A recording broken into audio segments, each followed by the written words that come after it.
Bonjour Pierre. Bonjour Tu vas bien? Michel, très bien et toi? Oui, merci. Donc, pour faire cette entrevue, merci d'avoir accepté, comme je l'ai présenté à d'autres occasions pour ceux qui nous écoutent, cette série qui s'appelle Être philosophe aujourd'hui, qui apparaît sur nos chaînes podcast et YouTube et toutes les plateformes disponibles, en fait, où on essaie d'interviewer pour l'instant des gens de Nouvelle Acropole, Montréal, des philosophes qui essaient de mettre en pratique la philosophie, ils ont rencontré l'école, d'où ils viennent, quelles sont les idées qu'ils trouvent le plus utiles et qu'est-ce qu'ils aiment de la philosophie. Donc, on touche différents aspects. Certains vont aussi, dans l'entrevue, prendre un angle sur l'art, sur la musique, d'autres sur, je sais pas, le sport. Et dans ton cas à toi, on va aller vers une direction scientifique. Pour ceux qui nous écoutent, qui nous suivent depuis un moment, on a fait une entrevue avec Pierre, ça fait déjà un an ou deux.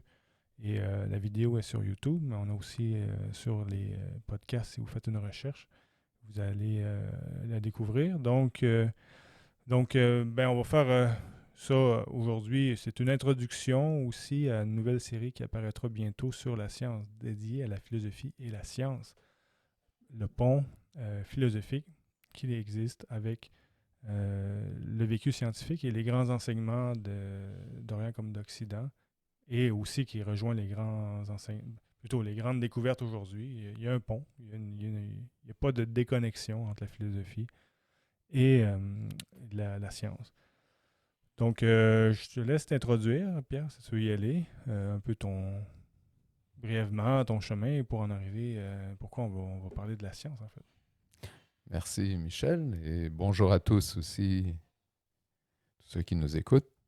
C'est un privilège de pouvoir partager quelques idées qui m'animent et depuis longtemps. Car en fait, avant même de rencontrer la voie philosophique à Nouvelle Acropole, déjà je faisais des recherches approfondies dans le sujet, mais pas dans le biais scientifique. C'était ma façon d'appréhender le monde. Donc très jeune, je m'intéressais euh, à toutes les questions qui peuvent pousser un peu à l'innovation, mais surtout le côté découverte, euh, pousser les limites, lire les revues scientifiques qui sont à la fine pointe euh, des progrès. Et puis, ce que j'ai découvert aussi, c'est que à travers l'histoire, il y a eu des grands pas qui ont été faits par des grands hommes, des grandes dames au niveau scientifique, euh, et particulièrement des gens qui étaient finalement des mystiques. On oublie des fois que même Newton, qu'on Mhm. réfère comme un fondateur de la science moderne, pratique et la mécanique de Newton et tout ça, mais bien, c'était un mystique, c'était un alchimiste. Il pratiquait aussi l'astrologie, il était très ouvert, mais ça correspondait à l'époque. Ouais, ouais. On sortait de la Renaissance et puis on entrait dans une époque plus positiviste. C'était au début du siècle des Lumières. Mais le fait de aussi être très empirique, de mettre en pratique des inspirations, ça correspond beaucoup à la voie philosophique, une voie d'aventure qui n'est pas intellectuelle. Et ça, c'est toujours ce qui m'a appelé, ce qui me nourrit, et puis ce que j'aimerais pouvoir partager avec vous, avec quelques exemples aujourd'hui, même avec des découvertes récentes d'actualité. Mhm. Dans, dans mes premières recherches, je me rendais compte, parce que j'ai fait étudier en génie physique, donc un intérêt pour tout ce qui fait fonctionner le cosmos, Mhm. évidemment, tout ce qui nous fait vivre, et je trouvais jamais la réponse à la vie, vraiment. D'où vient la vie?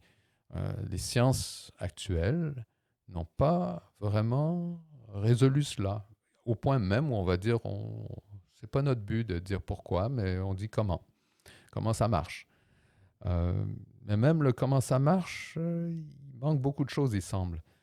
Et puis, une des pistes, je pense, qui serait intéressante, c'est qu'on découvre et qu'on en parle plus du fait que tout ce qui est vivant opère avec des rythmes, comme de Mhm. la musique. C'est Ouais. que le monde des végétales, le monde animal est dans des rythmes de vie, tous les organismes qui sont très différents les uns des autres, jusqu'à même au langage, qui se comprend comme une façon d'interagir, de communiquer, se fait dans des rythmes, dans une musique. Mhm. Et c'est curieux parce qu'on n'a pas intégré ça Ouais, nécessairement ouais. au niveau scientifique. Ouais, ben, c'est intéressant. On voit que il y a plein d'enseignements, dans le fond, dans ce que tu dis, où on pourrait l'appliquer, le vivre comme individu, en fait. Même un scientifique pur et dur, très, qui observe la matière, pourrait en retirer des enseignements philosophiques. Ah bon. Oui, et puis je donnerai un exemple de découverte récente, ok, juste pour un peu ouvrir, Mhm. qui est vraiment incroyable. Si on parle de rythme, si on parle de rythme, hein, de périodicité, on parle du temps. On parle de l'organisation du temps de façon cyclique. Euh, et, et tous les cycles qui peuvent être mobilisés par la vie dans la nature, dans le monde vivant, ça inclut même le monde minéral en passant. Parce que, en passant, votre montre quartz, Mhm. votre ordinateur, le CPU à l'intérieur, il a un cristal qui résonne. Hein. Ouais, c'est ça, Quand on on dit les oublie ça. mégahertz, les gigahertz, c'est la fréquence de résonance de ce cristal. Donc, même la matière physique nous sert de balancier, Mhm. De de référence. métronome. Ça veut dire que même dans la technologie, on utilise les rythmes. Alors, quand je disais qu'on n'a pas développé cette science, on va dire, ben, c'est pas vrai. Mais on n'en parle pas, on ne la met pas vraiment en équation. On parle, toutes les relations en sciences physiques, astrophysiques, etc., sont spatiales. L'équation, le temps, il fait partie des équations, il n'y a aucun doute. L'énergie, hein, c'est, on la compose avec, en relié aux fréquences. Quand Mhm. on parle même de la quantité de mouvement, évidemment, c'est une masse qui a une certaine vitesse. On va parler d'impulsion, c'est Ouais. une force dans un certain temps. Alors oui, le temps, il est là, mais euh, de l'élaborer comme une, euh, une architecture du temps Mhm. qui accompagne les processus de vie qui sont fonctionnels et qui influencent, si on veut, conditionnent et renforcent. Eh bien, c'est ça qui est un peu un mystère qui a besoin d'être peut-être plus élaboré, plus Mhm. mis en représentation pratique. Et le but derrière tout cela, qui m'inspire depuis plus de 30-35 ans, c'est que on aurait là un pont, un langage plus naturel, plus pratique au quotidien Mhm. pour nous relier au vivant, donc à l'écologie. Une Ouais, vraie ouais. science de l'écologie impliquerait donc cette musique des cycles de la vie, dans tous ces rythmes. Mhm. Mais Non, non, c'est bon. Et je trouve, parce qu'on retrouve l'idée de l'harmonie. On a parlé un peu dans une entrevue avec Céline auparavant, mais on parlait de l'art et en fait, on retrouve la même idée avec l'écologie ou la pollution qu'on retrouve aujourd'hui peut être comme une déconnexion en fait des lois de la vie. Donc la solution qu'on cherche des fois à l'extérieur en limitant bon les déchets, tout ça qui est bien, mais en fait peut-être la réponse est plus intérieure à l'être humain. il y a une réponse intérieure, en effet. Déjà, le constat qu'on a non seulement une vie extérieure, donc formelle, on va même dire spatiale, c'est une chose, mais la vie intérieure nous amène justement à cette science du temps. Et c'est très intéressant parce que le temps, Ouais. quand on le vit à l'extérieur, c'est un peu un format, bon, ben, on suit les horloges. On n'a pas trop le choix. Le Mhm. temps passe, le temps c'est de l'argent. En tout cas, il y a toutes sortes de discours. On pourrait développer juste une conversation là-dessus. Je ne vais pas aller là. Ouais. Mais plutôt le temps intérieur, c'est en fait une position où on devient des maîtres du temps. Et on peut composer, structurer comment nos rythmes de vie Ouais. et comment on se relie et on peut apprendre ce langage, comment la nature elle-même, le vivant, fait pour aussi composer avec le temps. Donc, il n'y a pas que l'humain qui a une vie intérieure, dans le sens qu'il y a quand même un mystère de d'où vient tout ce qui apparaît dans l'évolution.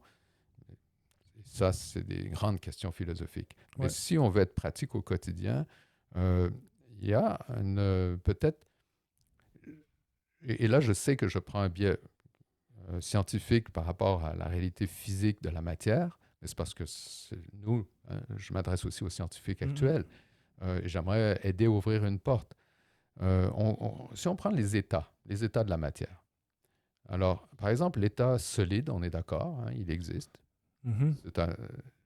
Et après, il y a l'état liquide. Et on comprend que le même élément, hein, chimique peut passer d'un état solide à un état liquide Ouais. et sa dynamique va être différente. Les équations qui expliquent son mouvement vont être différentes. Et après, l'état gazeux, il y a la loi de la thermodynamique, il y a tout va gérer cette dimension de l'état gazeux qui est universelle. Et en fait, c'est curieux, tous les éléments se comportent pas mal pareil, Mhm. avec quelques exceptions, mais en tant que gaz. Alors, les États définissent un peu aussi le comportement de la matière en termes de subtilité ou d'énergie, parce que le gazeux est plus énergique que le solide. Ouais. Mais après, on a un autre état qui est le plasma, ou la matière ionique, si on veut. On est entouré de cela, c'est les flammes. Ouais. Une Et flamme quand sur c'est une chaud. bougie. Euh, le- les aurores boréales sont du plasma. Euh, donc, il y a dans la nature plein, toutes les courants électriques dans notre système nerveux sont au niveau ionique, hein, plasma, si on veut. Mhm. Eh bien, donc ça gère beaucoup. C'est par où passent les courants et on le voit au niveau nerveux, c'est important, c'est que ça permet des communications et est influencé par l'électromagnétique. Alors maintenant, on a un autre niveau, un cinquième état qui est électromagnétique, Ouais. mais qui est encore assez mystérieux. C'est les photons qui ont une dualité onde-particule, qui est luminique. Et il y a une récente découverte qui a été faite très intéressante, qui pousse la limite au-delà du monde spatial et ouvre une porte dans le temps. C'est que les 4 premiers états, jusqu'au plasma, sont cohérents, Ouais. bien compris, dans un champ spatial. Et puis ici, on se disait, comment on pourrait, avec toutes ces structures spatiales qu'on peut appeler comme des états cristallins, parce que même Mhm. le sang, on sait que c'est un liquide cristallin. Il est cristallin, mais il est liquide. Mhm. Eh bien, euh, on pourrait avoir un cristal qui, lui, se développe non pas dans l'espace, mais dans le temps, avec une périodicité dans le temps. Qu'est-ce que tu veux dire? Un cristal qui se développe dans le temps? Oui, ça veut dire qu'il est prévisible. On saurait que son passé et son futur, parce que ça, c'est la référence linéaire du point de vue spatial, que c'est périodique et donc totalement prévisible, fiable, euh, imperturbable. Est-ce qu'il existe quelque chose? Jusqu'à date, on n'a pas d'exemple de Mhm. cela, à part le fait que notre cœur qui bat, par Mhm. exemple. Comment se fait-il? On n'a pas en trouvé en biologie encore. Ouais, d'où ça, Tous comment ça fait? les animaux qui ont un cœur, comment il fait pour battre? Et on sait que si on étudie les variations du battement du cœur, ce n'est pas une sinuosidale parfaite, là. Ben, pas du tout. Au Mhm. contraire, pour qu'il ait une dynamique, ça respire, la respiration, le battement du cœur. Il y a une respiration, il y a des moments de vibration, c'est plusieurs ondes Ouais, ouais. superposées, mais ce qui est étonnant, c'est qu'il va le faire une milliard de fois tous les 30 ans. Donc, dans la durée d'une vie de 90 ans, 3 Ça fait une milliards. couple de milliards. Ouais, c'est incroyable. Et il n'arrête pas. Il est là. Il est au rendez-vous. Ouais, ouais. Et on va dire, ah ok, la batterie, c'est parce que tu as mangé assez de sucre le matin, donc tu as fourni l'énergie qu'il faut pour le cœur. Ouais. Non, c'est pas ça. Je veux dire, quelqu'un qui a un problème avec le cœur tout d'un coup, on ne va pas lui donner une dose de sucre. C'est pas ça qui va faire une différence. Donc, la, le mystère de qu'est-ce qui est derrière ce rythme prévisible Ouais. et vivant, très varié, comme une musique, eh bien, il y a un mystère. Alors, il y a eu une percée en sciences récemment Ouais. qui est surprenante, qui est très intéressante, qui s'appelle les cristals du temps. Mhm. En théorie, c'était conçu déjà depuis le début des années 2000. On pourrait remonter à d'autres théoriciens bien avant, quelques centaines d'années, parce que les mathématiques, ça va loin. en termes de vision. Ouais. Mais après, avec l'ordinateur quantique de Google, il y a 2 ans, ils ont reproduit cela pour tester en simulation la théorie dans un champ quantique. Et ça pouvait fonctionner. Mais imaginez comment que c'est lourd d'équipement et de matériel. Ce qu'il faut pour ça est très, très conditionné, beaucoup de variables à contrôler, donc ce n'est pas pratique. Mhm. Mais la théorie mathématique a été vérifiée que oui, curieusement, un oscillateur peut exister, comme on appelle ça des attracteurs étranges qu'on connaît en mathématiques. OK. Et ce qui se passe, eh bien, c'est que ça va plus loin. C'est que ce cristal du temps, il n'est pas fait de matière. Pourquoi? Celui qui fonctionne, ils l'ont testé dans le champ quantique. Déjà, c'est quelque chose, le champ quantique. C'est pas, on est loin du matériel, là. Parce que c'est comme le potentiel avant la matière. Mais Mhm. c'est fait de lumière. Il se trouve que la lumière a cette capacité de s'organiser, de s'auto-organiser, quand on lui donne juste les conditions qu'il faut, et avec un appareillage très léger, genre de miroir circulaire, qu'on nourrit avec 2 lasers, et puis là, il y a une onde de résonance, d'interférence qui Ouais. se crée, et tout d'un coup qui devient autonome. Mais le plus incroyable, c'est que ça défie les lois de la thermodynamique, c'est-à-dire que là, on n'est plus dans le champ des états, les quatre premiers états de la matière, on est vraiment dans le 5e état, où il est les perturbations de l'environnement et les fuites d'énergie nourrissent le système, de sorte qu'il ne s'arrête pas Mhm. et il se maintient indéfiniment. Il Ben, est donc non conditionné, il est autosuffisant et imperturbable. ça, c'est une nouvelle découverte, tu Oui, nous disais, au niveau de... tout à fait. Et en plus, la fréquence qu'il choisit va être une harmonique, dans les cas qu'ils ont étudiés, des ondes laser qui ont servi comme entrée, Ouais. mais comment dire, des octaves supérieures, comme un nombre entier Ouais. qu'on ne peut pas prédire, mais dans lequel il va se stabiliser. Et c'est comme si le système choisissait, euh, en philosophie, on parlerait d'un archétype, d'une géométrie du temps dans lequel Ouais. il se stabilise et il fonctionne de façon autonome sans être affecté par la matière. Ça veut dire qu'en fait, ce cristal du temps de lumière, eh bien, il devient un moteur qui peut être aux commandes de tous les processus qui se manifestent dans la matière et dans l'espace. Mhm. Il devient une source. Intéressant. Ben, c'est ça le lien, je fais un petit pont avec la philosophie. Il t'a parlé des archétypes ou c'est ça, comme des références justement atemporelles et hors du temps, ben, je veux dire, et hors de la matière plutôt, qui servent de référence à nos actions. Et donc, c'est une espèce de. Ben, pour. Parce que je vois qu'on le temps file et on avait prévu quelques minutes pour seulement introduire sur quelque chose de nouveau. Et puis, en fait, c'est pour parler aussi éventuellement de la.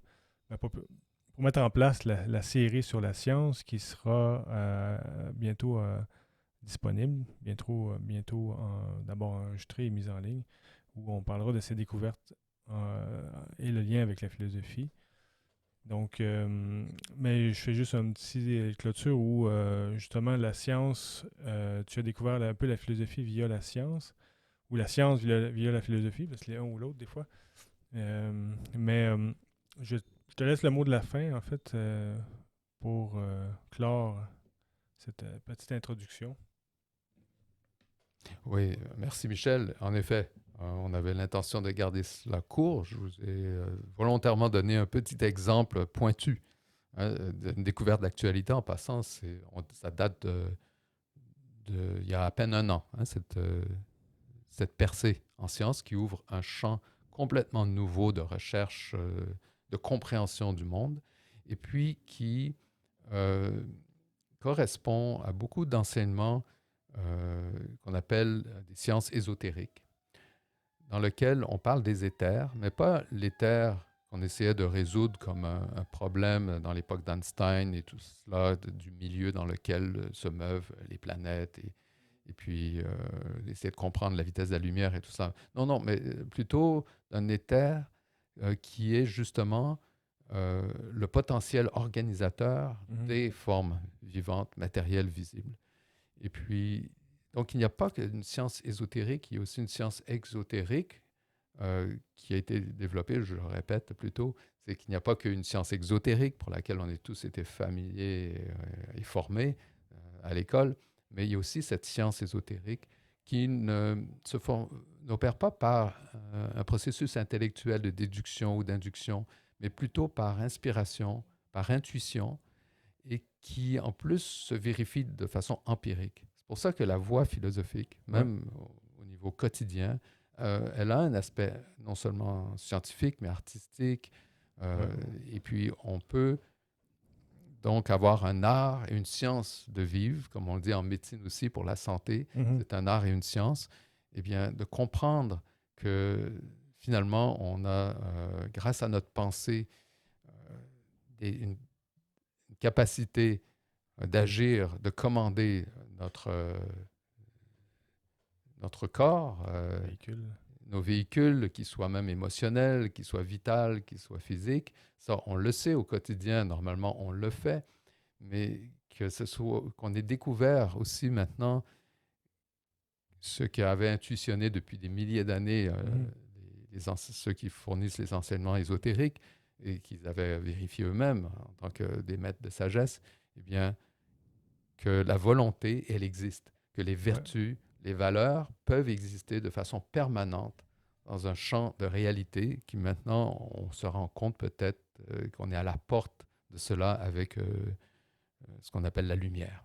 Et ça, c'est la lumière physique, mais on peut imaginer qu'à d'autres niveaux, plus subtils encore, ces mêmes principes existent de permanence et de centre, si on veut, de commande de la conscience. Bien intéressant. On retrouve, comme tu l'as mentionné, une vision, peut-être le mot holistique ou globale de l'être humain et de la vie, qu'on avait un peu perdu dans les derniers 300-400 ans, où on est tombé dans des spécialisations en perdant le tout. Là, on sent une science maintenant qui veut remettre les choses dans une vision globale, un peu comme les anciens philosophes où ils étaient à la fois scientifiques, ingénieurs, architectes, astronomes, et ils faisaient un tout parce que tout était uni lorsqu'on travaille avec les grandes idées. Donc, je vais clore sur ça et j'invite tout le monde à rester à l'écoute des prochaines entrevues, des prochains dialogues. Et donc, merci beaucoup, Pierre, d'avoir participé et donc à suivre et à la prochaine. Merci Michel, merci à vous tous. À bientôt.